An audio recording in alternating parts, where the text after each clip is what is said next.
വിവാഹം കഴിഞ്ഞ അന്നു മുതൽ പറയാൻ തുടങ്ങിയതാണ് അവൾക്ക് കടൽ കാണാൻ കൊതിയുണ്ടെന്ന്. സമയം കിട്ടാത്തതിനാൽ ആ പരിഭവം ഇങ്ങനെ നീണ്ടുപോവുകയായിരുന്നു. ഇന്നേതായാലും കടൽ കാണിച്ചു കൊടുക്കാമെന്ന് കരുതി അവളോട് ഒരുങ്ങാൻ പറഞ്ഞു. പുറത്തേക്കിറങ്ങാൻ നേരത്ത് പൂമുഖത്തിരിക്കുന്ന ഉമ്മയോട് യാത്ര പറഞ്ഞിറങ്ങുമ്പോഴായിരുന്നു എങ്ങോട്ടാണെന്ന് ഉമ്മ ചോദിച്ചത്.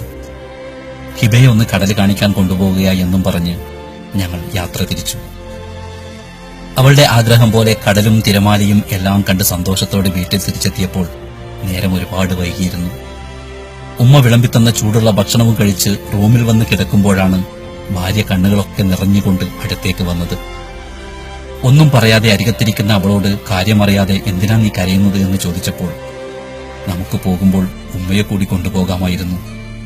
എനിക്കറിയില്ലായിരുന്നു നമ്മുടെ ഉമ്മ ഇതുവരെ കടൽ കണ്ടില്ലെന്ന്. എന്നോട് ഞാൻ വന്നപ്പോ മുതൽ ചോദിക്കുക എങ്ങനെയാ കടലെന്ന്. നമ്മൾ പോകുമ്പോൾ ഉമ്മ ഒരുപാട് മോഹിച്ചിട്ടുണ്ടാകും, ഒന്ന് വിളിച്ചിരുന്നെങ്കിൽ എന്ന്. എന്നെക്കാളും മിക്കാക്കല്ലേ ഇതൊക്കെ അറിയുക. അവൾ എന്നെ സങ്കടം നിറഞ്ഞ മുഖത്തോടെ നോക്കിയപ്പോൾ ആ വാക്കുകൾ എന്റെ ഹൃദയത്തിൽ തട്ടി എന്റെ ഉള്ളൊന്ന് പിടഞ്ഞു. എന്റെ ഉമ്മ 7ാം ക്ലാസ്സിൽ പഠിക്കുമ്പോൾ ഉപ്പ ഞങ്ങളെ വിട്ടു പിരിഞ്ഞു പോയിട്ടും യത്തീമാണെന്നറിയിക്കാതെ വളർത്തിയ എന്റെ ഉമ്മ. അറിഞ്ഞിരുന്നില്ല എന്റെ ഉമ്മാന്റെ മനസ്സിൽ ഇങ്ങനെയൊരു ആഗ്രഹമുണ്ടായിരുന്നെന്ന്. അതൊന്ന് മനസ്സിലാക്കാൻ ഇന്നലെ വന്ന എന്റെ പ്രിയതമ വേണ്ടിവന്നു എന്ന് തോന്നിയപ്പോൾ മനസ്സിൽ അനുഭവപ്പെടുന്ന കുറ്റബോധം എന്റെ കണ്ണുകളെയും നിറയിപ്പിച്ചുകൊണ്ടിരുന്നു. കിടന്നിട്ട് ഉറക്കം വരാത്തതിനാൽ വാതിൽ തുറന്ന് ഉമ്മയുടെ മുറിയിലെത്തി കട്ടിലിനരികത്തിരുന്ന്, ഉമ്മ, എനിക്കറിയില്ലായിരുന്നു നിങ്ങൾ കടൽ കണ്ടില്ല എന്നൊക്കെ. എന്നോടൊന്ന് പറയായിരുന്നില്ലേ?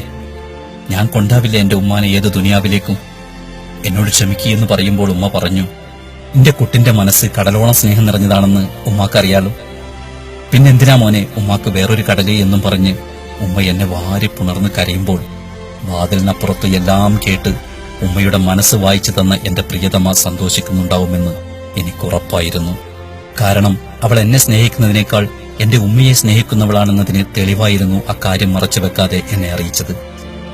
സ്വന്തം ആഗ്രഹങ്ങൾ മക്കളെ അറിയിക്കാതെ മക്കളുടെ ആഗ്രഹങ്ങൾ അറിയാൻ ശ്രമിക്കുന്ന നമ്മുടെയൊക്കെ ഉമ്മമാരെ അറിയാൻ ഓരോരുത്തരും ശ്രമിക്കുക. അതിനായിരിക്കും നാളെ കാത്തിരിക്കുന്ന ലോകത്ത് ഏറ്റവും വലിയ ബഹുമതി ലഭിക്കുന്നത്.